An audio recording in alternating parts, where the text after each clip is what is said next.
الذين قال فيهم الآجري الشراع الأنجاس الأرجاس، شر على الأمة وعلى الدولة، شر على سلطان المسلمين وشر على المسلمين. يقاتلون من أجل الدين؟ لا والله، هؤلاء يقاتلون من أجل الملك، ويتبعهم الأغرار المغفلون والمنتفعون أيضا الذين يأخذون الأموال من أجل أن يخرجوا ليهتفوا لأولئك الضلال.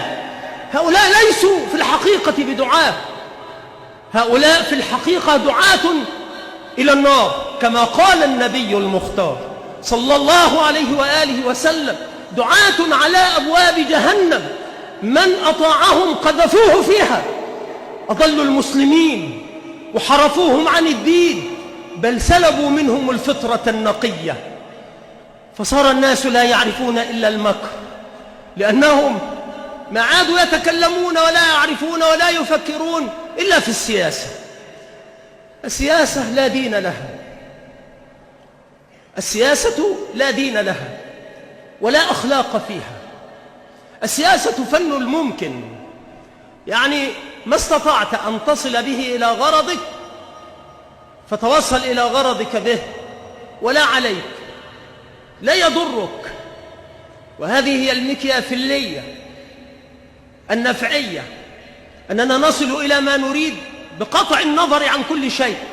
معلوم أنه لا يجوز أن يقع اختلاط بين الرجال والنساء، نخرج النساء لكي تنام في العراء، تخرج المرأة من أجل أن تكون أمام الرجال. أين النخوة؟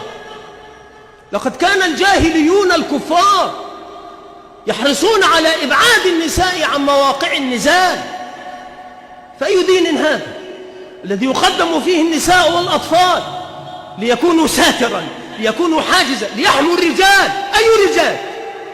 هؤلاء ضلال أضلوا الأمة، خوارج، وينبغي أن يعاقبوا بما يعاقب به كل خارجي، وسيمكن الله منه، لأن النبي قال لنا ذلك لما ذكر الخوارج، قال: كلما طلع قرن قطع، فهذا قرن قد طلع وسيقطع إن شاء الله رب العالمين، سيقطع. أما كيف يقطع فهذا لا يعلمه إلا الله. يمرقون من الدين كما يمرق السهم من الرمية، هم شر من تحت أديم السماء، لو أدركتهم لقتلتهم قتل عاد أو قتل عاد وإرم كما في رواية أخرى.